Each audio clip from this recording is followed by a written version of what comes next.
harimo haravugwa iki hirya no hino rero muri uyu mugoroba wo ku itariki ya 31 z'ukwezi kwa 10. Ukwezi kurarangiye nako tugiye kugera bundi mu kwezi kwa 11 kwarangiye. Amakuru ngo duhabwa na bamwe rero mu banyekongo bakomoka imurenge mu Minembwe baravuga ko inyeshyamba za Twirwaneho zirimo guhungira mu gisirikare cy'u Burundi ngo bahunga ubuyobozi bw'inyeshyamba za Twirwaneho.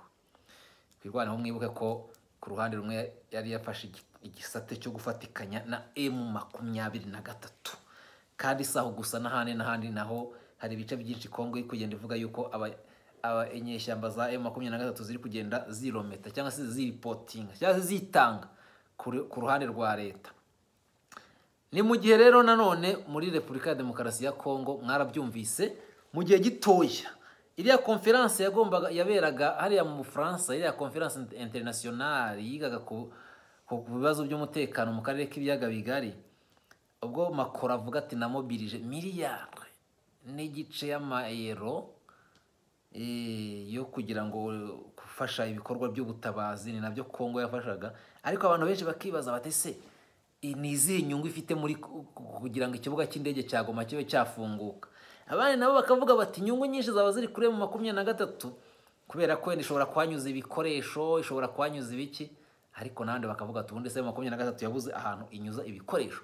Ati kubera iki M23 iri gutinya cyangwa se iri kwanga ko kira kibuga cy'indege kuva yafunga, ubundi kuva M23 yafata hariya kira kintu cyitwa ikibuga cy'indege Kigoma cyangwa se. Ariko nanone si icyo gusa, ari nicyo bita iperereza ryigenga ry'ibyaha byabereye hariya, nabyo ngira ngo M23 nabyo wumva ko itabikozwa. Ntishaka ko hari umunyamahanga uhagera muri rusange, ni kubera hari ntekereza ko bishobora kuba biri guterwa na kiriya kintu kigendanye no Kongo nayo irimo isabisi yose kureba cyane ku bwicanyi bwagiye bubererwa hariya muri Kongo. Niyo kintu ubona ahari abantu bari kugenda bakomanta hoti wasanga iyi aide humanitaire bari kuvuga kuza imiryango mpuzamahanga izenguruke mu baturage irebe, ariko ibazaho bavuga bati miliyoni zigera muri 20 na abagore b'abagore bafata ku ngufu, abana bapfa ku munota n'ibiki byose. Ariko ibyo ngicyo Kisekedi ati mfitiye impuhwe z'abantu bari mu bibazo bya hariya, ariko M23 iti no, ibyo ngibyo ntago bibaho. Aho rero nta wamenya ikintu isi ireba gutya. Aha turaza kugaruka Nduhungire yahise nyine byabaye inkuru hano cyane bakimara kuvuga Macron akivuga ati ikibuga cy'indege cya Goma kigomba gufungurwa kugira ngo dusove abaturage bari mu bibazo. Nduhungire yahise avuga ati no, ati jamais, ntibishoboka. Ati ibyo ngibyo biri mu masezerano y'Idoha niho bagomba kuzakemura ibyo bibazo, ntago ibibazo by'abanyafrika bikemukira mu Faransa.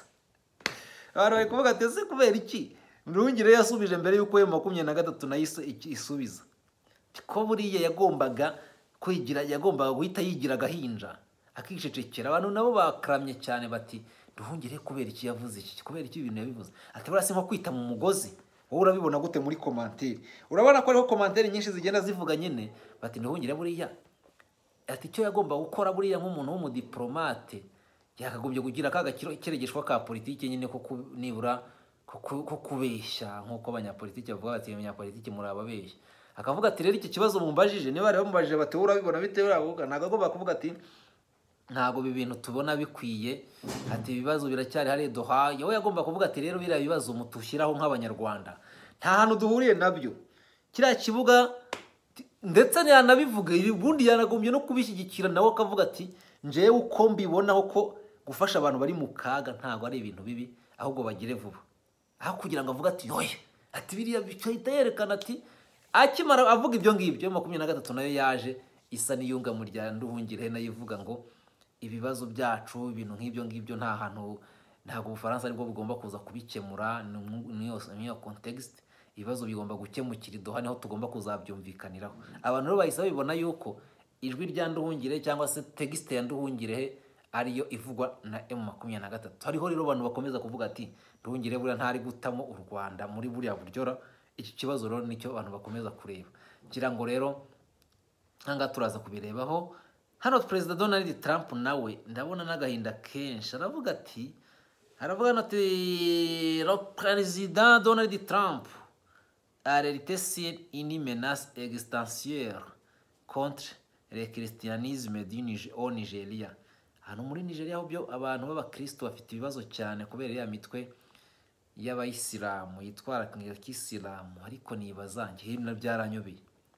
Hari aho bavuga yuko gukorera Imana ari ukurimbura abantu mudahuje ukwemera kuri ukwemera. Z'abakristo nabo bafashe icyemezo yo kujya babikora abayisilamu, byazagira. Niyo mpamvu mbona abakristo burya bari mu kuri cyane, bari mu kuko ntabwo ushobora kwiyumvisha ukuntu nubwo abayisilamu bavuga bati bari abantu n'abantu bagiye inyuma, ariko bagikora mu izina ry'idini. Ntabwo ngiye mbona ibintu bikwiye. Isi iri mu kaga. Aravuga rero ngo des milliers de chrétiens sont massacrés par des islamistes radicaux. C'est une véritable hécatombe. Le Nigeria devient un pays de préoccupations particulières. Les États-Unis ne peuvent pas rester les bras croisés pendant que ces atrocités se produisent. Nous sommes prêts, volontaires et capables de sauver notre grande population chrétienne à travers le monde. Très bien, Trump. Trump aravuga koko ukuri. Ntekereza ko ari mu perezida waba hagurutse nk'umukristo agahamya Kristo. Tugomba gusova cyangwa se tugomba gufasha umuryango wacu w'abakristo. Abakristo birwa bakegetwa nk'intama nk'amatungo babagwa, bati ibintu ntabwo bikwiye ku isi rwose. Muri Nigeria rubona ko rwose biriya bintu ujya kubona bateye mu kigo, bateye mu rusengero rw'abakristo, bagize gute ni nk'ibi ngibi ubona nyine byo iki bintu byose isi ifite abantu, ntabwo ibintu bikwiye. Trump rero ngo Trump demande donc une enquête immédiate au Congrès américain sur le massacre des chrétiens au Nigeria et ailleurs. Ndetse ati muri Nigeria, ndetse si muri Nigeria gusa n'ahandi. Ati ibi bintu rero ntabwo ari byo kandi bikwiriye kugira gute, bikwiriye kurangira burundu ndetse bikanagenda nk'ifuni iheze. Abantu bacu rero bakunze bo kuri ganza ndetse no kuri tsinda, reka tubasuhuze abari mu Rwanda, tubasuhuza abari mu majyaruguru, mu majyepfo, burasirazuba n'uburengerazuba, ndetse tunabasuhuza abari muri Repubulika ya Demokarasi ya Kongo, tubasuhuza abari mu Burundi, Tanzania naho mbona imyigaragambyo gikomeje, ariko kugeza iyi saha nta kintu kiragaragaza ngo birimeze biti. Ariko ikigaragara nuko ubona ko ahantu henshi Tanzania urabona amashusho meza azayerekana ari gushya, keretse niba ari ibintu nyine bya bindi bya za media n'ibiki ati twerekane ahahiye gusa, ariko ntiberekana hatahiye. Ariko andi makuru akavuga yuko Samira uriya mudamu yamaze gutsinda amatora, ariko arerekana ko bari komisiyo y'amatora ivuga ko yatsinze amatora, kandi koko ni ngombwa. Ni ngombwa, ntago yari kureka kuyatsinda, byo birumvikana uko byagenda kose. Nuko rero ariko bakavuga ko imyigaragambyo igikomeje, ariko nanone ikindi bakavuga yuko kubyerekeranye n'igisirikare cya Tanzania cyo cyatanze itangazo kivuga yuko ibikorwa biri gukorwa ari ibikorwa by'urugomo bidakwiye. Uretse ko nanone biriya bintu biba bibabaje kugira ngo igihugu gisenyuke gutya kuriya, buriya kizatakaza byinshi, gishobora no gusubira inyuma kubera biriya bintu gishobora no gusubira inyuma kuko ibihiriyemo biba ari byinshi. Imodoka zatwitswe, cyakora nuko nyinshi ari ziba ziri muri assurance, wenda ntawamenya, ariko nk'iz'u Rwanda bavuga yuko zimaze gutwika amakamyo 5 ndetse n'andi 1000 akaba ari block ahantu. Avuga ati tutava hano bakatumara cyangwa se bakadusahurira ibicuruzwa, reka tube tugumye ahangaha. Ari n'abahanzi rero babonye ko abahanzi abigaragambye nabo bateye abahanzi ubwoba, ati tubabone mwese mwamaze kwidekarara yuko mudashyigikiye ishyaka riri ku butegetsi ndetse n'ababuriho. Ku rundi ruhande nyine ngira ngo hano mu Rwanda naho uko bari kubivuga twagiye tubibona. Urabona ko hari abari kuvuga bati nta kitandukanya na Kikwete n'u Rwanda, cyakora umenya byo ari danje, umenya ari ibindi. Nuko rero turacyabasuhuza muri Kenya, mudukurikira muri Uganda, za Malawi, Mozambique, Zambia ndetse na Afrika y'Epfo n'ahandi mudukurikira hose Cameroon. Tubasuhuza abari Burayi mwese mudukurikira muri za France muri yo, ndetse mudukurikira muri za Belgique no mu bindi bihugu byose mudukurikira, mu Buholande hose, Amerika na Canada ndetse na Asia hose muri yo mukomere kandi mugubwe neza. Ikaze rero mu biganiro byacu barwanyi bacu dukunda kandi twishimiye igihe cyose. Reka dusenga ubundi tuze mu kiganiro, tumanukire mu minembwe turebe abantu bagera ngo muri 60 bamaze kwitanga mu minwe y'abashinga ntahe. Ni amakuru nayo arimo ari gusirikira yuko abashinga ntahe barimo bakira cyangwa se abantu bo muri Twirwaneho barimo bari guhunga Twirwaneho bisangira abashinga ntahe, abandi nabo bagenda bishyira ingabo za Repubulika ya Demokarasi ya Kongo. Dusenga Imana, ukorera Imana nta gihombo kirimo, gusenga Imana nta gihombo kirimo, ahubwo ugomba kubikora kugira ngo bibashe kugenda neza. Ku izina ry'Imana Data na Mwana n'Umutagatifu, amen. Tuzamuye icyubahiro cyawe Nyagasani Imana yacu, uragihorana kandi uragifite, uriho wahozeho kandi uzahoraho, utuzi tutizi, uzi iyo tuva niyo tujya, ariko Nyagasani duhagaze hamwe. Yambo Nyagasani tugusabye dupfukamishije amavi y'umutima n'ay'umubiri kugira ngo dukomeze kandi uturengere, utube hafi kandi udufashe Nyagasani Imana nziza. Niwe murengezi wacu, niwe rumuri rwacu kandi niwe rukundo rwacu. Turinde guhungabana kandi uturinde kwiyobora, uduhe kuyoborwa n'urukundo rwawe n'umwuka wawe wera Nyagasani. Udufashe utwiteho, tugirire ibambe kandi udukomeze mu kwemera no mu kwizera.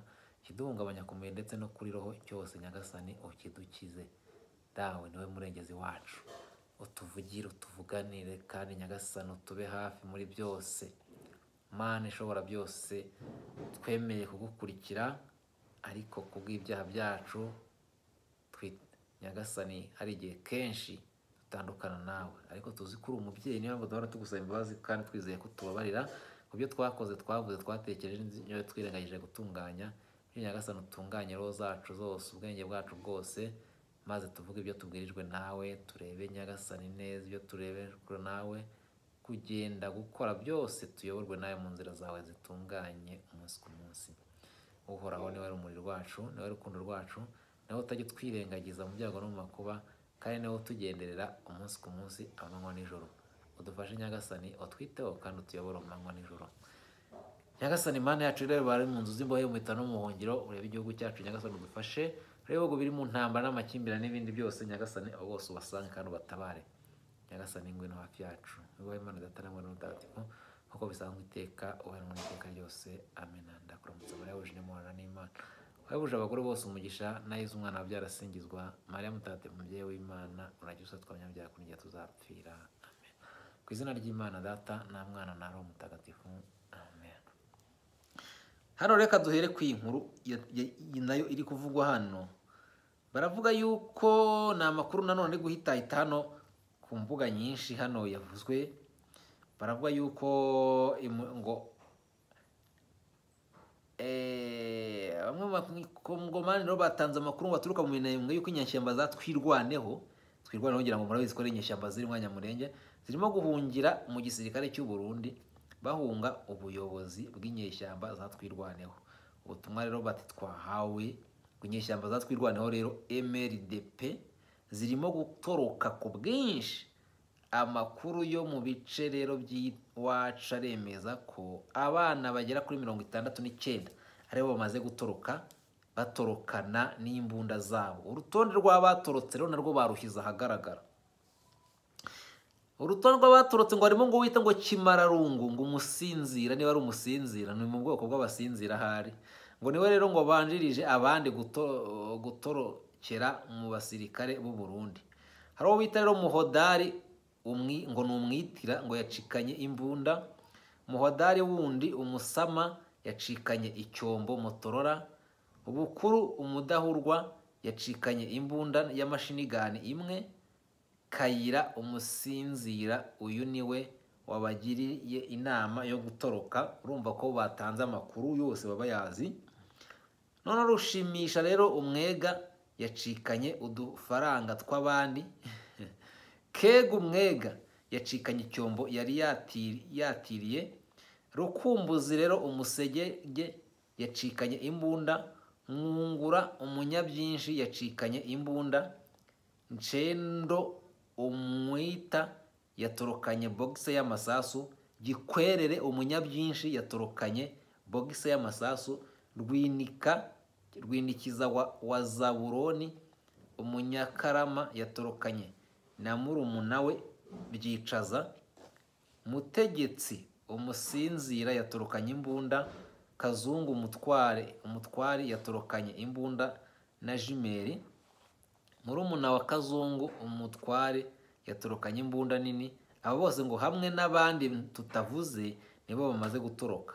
Inama idasanzwe rwo muri Twirwaneho ngo yahise iterana, ngo yari inama irimo abasoda 35 bayikoze ubona bihebye cyane. Batanga itegeko kuri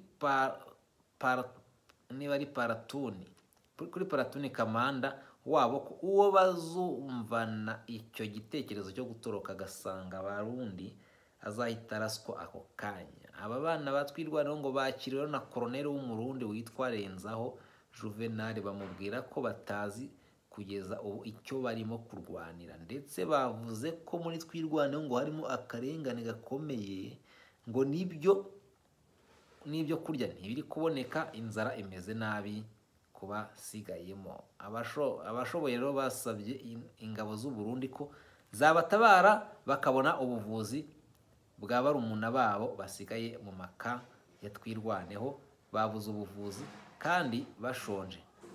Nukuvuga rero ko amakuru yakomeje guhita ngo avuga yuko ingabo z'u Burundi ziri muri Kongo zirabakira neza bagahabwa ubuvuzi, abashaka gusa bagasaba gushyikirizwa igisirikare cya FARDC cyangwa se kuba impunzi mu gihugu cy'u Burundi.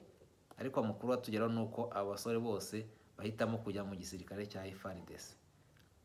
Abarundi sinzi ko muri bintu by'u Burundi buriya biba ari danje. Ushobora kuvuga ati aba bantu aba bagacenga. Abarundi buriya nabo basigaye bari ku cyo bita gucenga cyane. Nta bintu by'imikino ubu ngubu bafite. Muri Tanzania rero hari amakuru yagiye avuga, agiye nyuru nk'uyu ugiye nko kuri za Radio France Internationale, nako za Letazi n'ibindi binyamakuru bavuga ko iriya Chadema yo itangaza ko ngo hamaze ngo gupfa ngo abantu bagera ngo kuri 700, ariko hakaza andi masurusi avuga yuko imyigaragambyo imaze gupfamwa abantu 10 ngo batagera kuri 700. Iryo shyaka rero rihanganye nabyo rikavuga riti ntago byoroshye, ibintu rero byakomeye cyane ku buryo hashobora kuba intambara. Abaturage urabona ko hano baratera imodoka ya polisi amabuye ku bwinshi n'ikirahita, ariko bakagira gute bakashaka kubakura mu muhanda bati muve mikakora ibiki. Tanzania ikigaragara intambara urabona ko yabaye karundura mugani. Abaturage ariko urabona ko ndi kubona n'ikintu abantu bameze nk'abasirikare bashoboye ko bamanutse niba atari polisi gusa. Tanzania abantu barakomeza bavuga bati Tanzania ibintu ntago Tanzania ibintu byoroshye, ariko nyine abantu barategereje bareba amaherezo yuko ibintu birarangira muri rusange muri Tanzania. As reported, rejected President Samia Suluhu Hassan offered the Sunubaka power sharing government, including the powerful position of Prime Minister Suluhu. Novara Samia Suluhu Hassan has given the man to protest the election. Hari byinshi rero bari kuvugwa hano, nta kintu ibihugu byo muri EAC byinshi biravugwa, nta kintu biravugwa. Akenshi biracyacecetse cyane kuri ibi biri kubera muri Tanzania. Nta kuvuga ngo pole ntaki. Après sa participation à la conférence de Paris consacrée à la crise humanitaire dans le Grand Lac, le président de la République Félix Antoine Tshisekedi Tshilombo, accompagné de la distinguée première dame Denise Nyakelu, est arrivé ce vendredi à milieu d'après-midi au Caire, en Djibouti, sur l'invitation de son homologue djiboutien Abdel Fattah al-Sisi. Tshisekedi rero yibereye mu ngendo ahangaha ari gukora diplomasi. Burasirazuba nabwo uko bimeze turaza kureba. Aussitôt accueilli à l'aéroport international du Caire, le chef de l'État a pris la direction du palais présidentiel Al-Ittihadiyya pour une rencontre en tête-à-tête avec son hôte Abdel Fattah al-Sisi. Hariya rero ngira ngo ni muri Ntuza, ni muri Egiputa yageze. Ubwo rero voit historique entre les deux pays, la République démocratique du Congo arabe sont liés par accord de coopération militaire. Sous son premier mandat, le président Tshisekedi a relancé les travaux des commissaires mixtes RDC ingabo kamemu. Tshisekedi ngira ngo tugiye kureba kwa Nduhungire perezida Bill Clinton.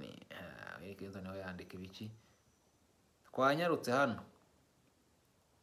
hano muri Tanzania imyerekano iracyarembye mu gihe muri Zanzibar Hussein Ali Mwinyi yatsinze amatora ku majwi ayangaya. Muri Zanzibar se umukenyezi bariko baramu ubusa kuko ibwirizwa shingiro riramurekurira kwitoreza iyindi manda. Sahuru Hussein umuyobozi wa Chadema yungiyereje yatawe muri yombi. Bo reka tureberere tumanuke hano i Kigali turebe kwa Olivier Nduhungire. Olivier Nduhungire ngira ngo nibyo twari turimo turi kuvuga hangaha. We aravuga ati mwaramukurikiye neza uko we yisobanurira ibintu bye, ariko hano baravuga Ruto we muri macyano muri Kenya bavuga ati Ruto we yavuze yuko uwo yaratinyaga cyangwa se uwo yari afiteho ibibazo yaciyeho, ati nta wundi munyapolitiki ubu ngubu ngihanganye nawe, ati ibyo ngibyo rwose murimo ati ubu ngubu ati Ruto manganye na Ruto, ati abandi bose bariya rwose ni ukugaragara uko nishakiye, nta n'umwe wo kunkanga uhari. Ati rero mu by'ukuri nta amatora ndayizeye kuzayatsinda, ati ndetse binabaye ngombwa n'100% ryanageraho. Hano rero bakomeje kuvuga ko babiri apfiriye mu myigaragambyo ku mupaka wa Tanzania na Kenya. Perezida Museveni yagizwe umuhuza mu bibazo by'umutekano muri Sudani. Nduhungire rero yavuze ku ifungurwa ry'ikibuga cy'indege, nibyo hanga twari turimo turi gushaka. Navuze ko abanyarwanda bose bifuza kuba abanyekongo. Hano rero haravuza ngo navuze ko abanyarwanda bose bifuza kuba abanyekongo gushika muri ministre wabo Nduhungire. Aho ngari ntekereza ko ashatse kubivuga ni muri Congo Brazzaville. hari baravuze batireka yabivugaga hano aravuga ngo bivuga ati tirango cukishikiranya amagambo ngo numiwe ngo yakabaye avuga Goma akashyira Kongo, ahaye M23 akashyira Goma, ngo nta mugabo utagira ubwoba ko ngo sinarinzi ko Nduhungire speech yamutitiza kuriya, ariko hari icyo bisobanuye muri politiki. None se ubundi babibaza Nduhungire biramureba? Nibyo uyu nguyu yavuga nyine, vuga muti umuvugizi wa M23. Handa nyine abanyarwanda baravuga bati ubundi Nduhungire yajya gusubiza biriya ko ari ibya M23 yavuga, yajya kwitamo kubera iki? Uri nyeshyamba zirugurura ikibuga mpuzamahanga. Nduhungire ni umuvugizi wa M23 hamango u Rwanda ntiruriko rutera ingorane muri Kongo. Hano ni commentaire nyinshi rero ngira ngo iyi nkuru reka tuyigasange ku kinyamakuru cyo mu nda y'ingoma. Ni naho commentaire nyinshi abanyarwanda bari kwibaza n'abarundi n'abaki bose batubundi yajyaga kuvuga biriya shaka iki ko ari ukutamo u Rwanda, ati Nduhungire yarutabye. None baravuga rero Ministre Nduhungire yavuze ku ifungwa ry'ikibuga cy'indege cya Goma ryemejwe i Paris kwifungurwa. Ministre w'Ububanyi n'Amahanga n'Ubutwererane Ambassadeur Olivier Nduhungire yagaragaje ko ingingo z'ifungurwa ry'ikibuga mpuzamahanga cy'indege cya Goma ireba umutwe wa M23 ndetse ikwiriye kuganirwaho mu biganiro bya Doha biyihuza na leta ya RDC. M23 yagenzuye ikibuga cy'indege kuva mu mpera za Mutarama 2025 ubwo yafataga umujyi wa Goma iwirukanyemo ihuriro ry'ingabo birimo urunana rw'uyobowe ndege, birimo umunara uyoborwa n'indege. None mu nama rero yiga ku mutekano w'akarere ka Afurika y'Ibiyaga bigari yabereye i Paris kuwa 30 Ukwakira 2025, President Emmanuel Macron w'Ubufaransa yatangaje ko iki kibuga cy'indege kizafungurwa mu byumweru biri imbere kugira ngo kijye cyifashishwa mu bikorwa by'ubutabazi kabiri mu cyumweru. Yagize ati rero ndagira ngo mbamenyeshe ko mu byumweru bibiri biri imbere tuzafungura ikibuga cy'indege cya Goma kugira ngo kijye kigwaho indege z'ubutabazi iminsi 2. Urumva rero ko Makora arategeka ntiyinginga, kizafungurwa. M23 yabihakanye, Nduhungire nawe ati no, ariko aravuga ati kizafungurwa. Ni indege rero bitewe n'ubushobozi bwacyo bizakorwa hubahirizwa ubusugire bwa RDC kugira ngo indege za mbere z'ubutabazi zijyeyo bidatinze. Makoro yatanze ubu butumwa nyuma yo kugirana ikiganiro na Felix Tshisekedi n'umuhuza washyizweho n'umuryango wa Afurika yunze ubumwe Union Africaine uwo bita Foreign Assembly cyabereye mu muhezo ku gicamunsi cyo kuwa 30 Ukwakira. Umuvugizi wa guverinoma ya RDC Patrick Muyaya yasamiye hejuru ubutumwa ngo bwa Perezida Makoro, atangaza ko ubutegetsi bw'igihugu cye ari bwo bwonyine bufite ububasha bwo gufungura iki kibuga cy'indege. Ati rero gufungura iki kibuga cy'indege cya Goma bizaba gusa hashingiwe ku ruhushya rwa leta ya RDC, kandi kizafungurirwa gusa indege z'ubutabazi zizajya zihagwa mu masaha y'amanywa. Minisitiri rero Nduhungirehe wahagarariye u Rwanda mu nama i Paris yatangarije abanyamakuru ko gufungura ikibuga cy'indege bidakwiye guhutiraho cyane ko M23 itari ihagarariwe muri iyi nama, nyamara ariyo ikigenzura. Niko Nduhungirehe yavuga ati ntabwo cyagwiriye guhutirwaho kubera ko Nduhungi ati M23 ikontora kira kibuga ati yari ihagarariwe muri iyi nama, nigeze itumirwa. Iriya nama ni y'abakuru b'ibihugu ntabwo ari y'abakuru b'inyeshyamba. Iyo ntago no kuvuga ngo guhamagara M23 ya Makuru yaba yihaye legitimite, kandi ibyo ngibyo ntibyashoboka. Yagaragaje ko rero igishoboka kandi cyakoroha ari uko ingingo yo gufungura ikibuga cy'indege cya Goma yaganirwa muri gahunda y'amahoro ya Doha ihuza M23 na leta ya RDC kuva muri Werurwe 2026. Rero ku bijyanye n'ikibuga cy'indege cya Goma, muribuka ko kigenzurwa na M23. Uko tubyumva nk'u Rwanda nuko icyemezo cyafatirwa mu biganiro bya Doha, kubera ko ariho leta ya RDC na M23 byakwicara bikagirana ku bisubizo by'iki kibazo. Rero ntiyafungura iki kibuga cy'indege kuko abo bireba ntibahagarariwe. M23 yasubije rero M23 yasubije nyuma y'aho Nduhungire yavuze, yatangaje ko ubutumwa bwa Perezida w'Ubufaransa buhutiyeho kuko icyemezo cyo gufungura ikibuga cy'indege cya Goma cyakabaye gifatirwa mu biganiro bya Doha bihuza na leta ya RDC. Ibi byatangajwe n'umuyobozi w'iri huriro Corneille Nangaa. Ati M23 yumva itarebwa n'itangazo ryo gufungura ikibuga mpuzamahanga cy'indege cya Goma. Umuvugizi rero w'ihuriro Kanyuka yatangaje ko ingabo za RDC zimaze igihe zigaba ibitero bikomeye ku basivile, kandi ko byageze naho zirasa indege ebyiri zifashishwaga mu bikorwa by'ubutabazi ku kibuga cy'indege cya Walikale na Minembwe. Kanyuka rero yasobanuye ko mu gihe leta ya RDC ikomeje kurenga ku masezerano y'agahenge igashyira ubuzima bwa sivile mu kaga, idakwiye guhabwa ibyo yifuza. Hano rero ngira ngo niko hano mu kinyamakuru cyo mu nda y'ingoma kigaruka ku ngufu kunaho ku ntuza ya Kanyuka.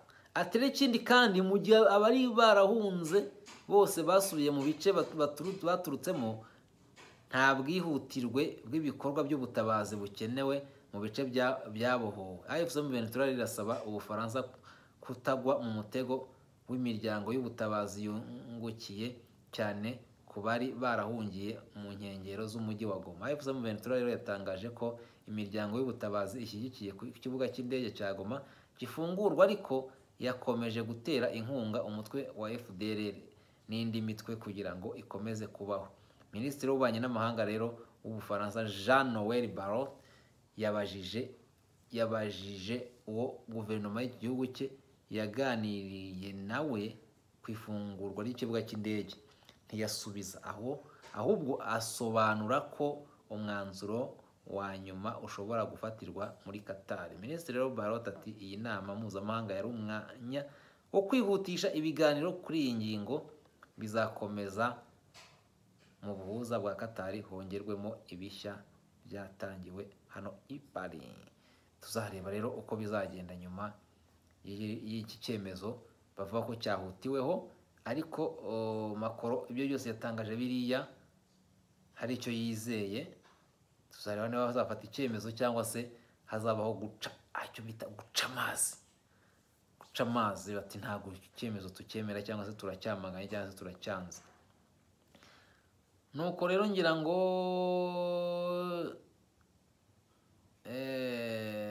bikomeje kuvugwa vendredi site africaine gouvernement républicaine kwa n'ibiki byose. Opération anticriminalité intensifiée. Kinshasa, opération anticriminalité intensifiée.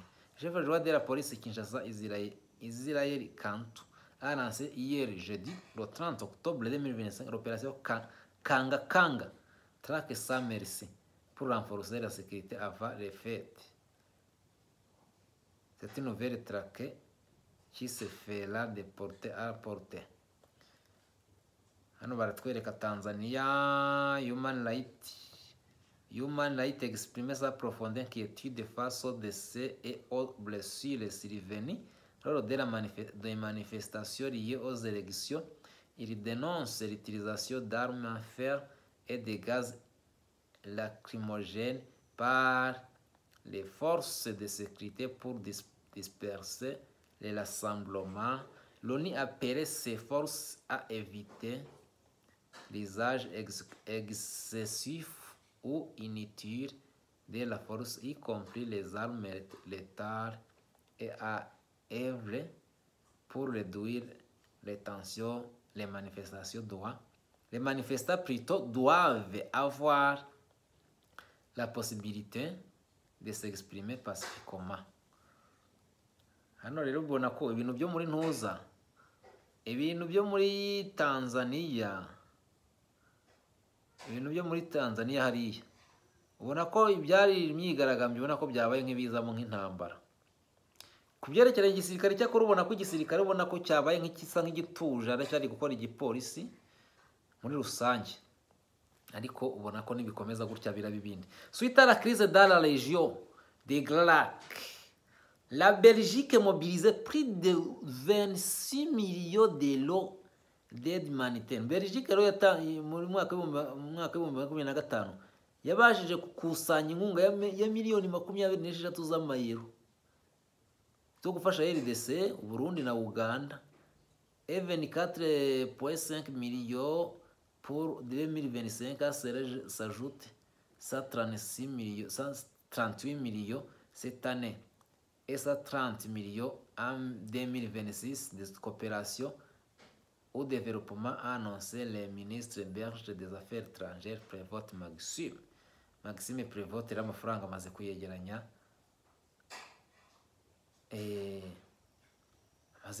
yo gufasha Kinshasa neza menshi cyane, numva ko ari ibifaranga byinshi. Emprisonné dans le cadre de dossier libérienne.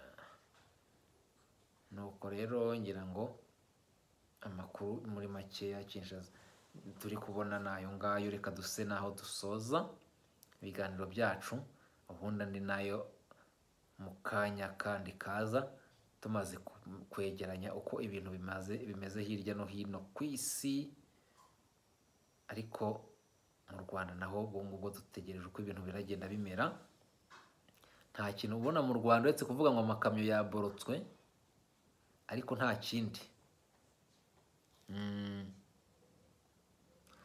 kindi barayerekana cyangwa se baravuga, ariko baravuga yuko amakamyo nyinshi ari ayatwitswe n'ayagize. Ce jeudi à Paris, en France, le chef de l'État Félix Tshisekedi s'exprimait à la conférence de soutien à la paix et la prospérité dans la région de Galac. Dans son allocution, le président de la République démocratique du Congo, RDC, a présenté la situation sécuritaire et humanitaire prévalant dans l'Est. Il a appelé les dirigeants du monde ainsi que les partenaires à s'exprimer pour l'application effective de la résolution 2773 du Conseil de sécurité des Nations Unies avant de formuler d'autres demandes à caractère humanitaire. Imbere ya byose iriya resolution mukwiriye kuyireba cyane, mukwiriye kuyirebaho, ibindi byose muri kure y'ukuri.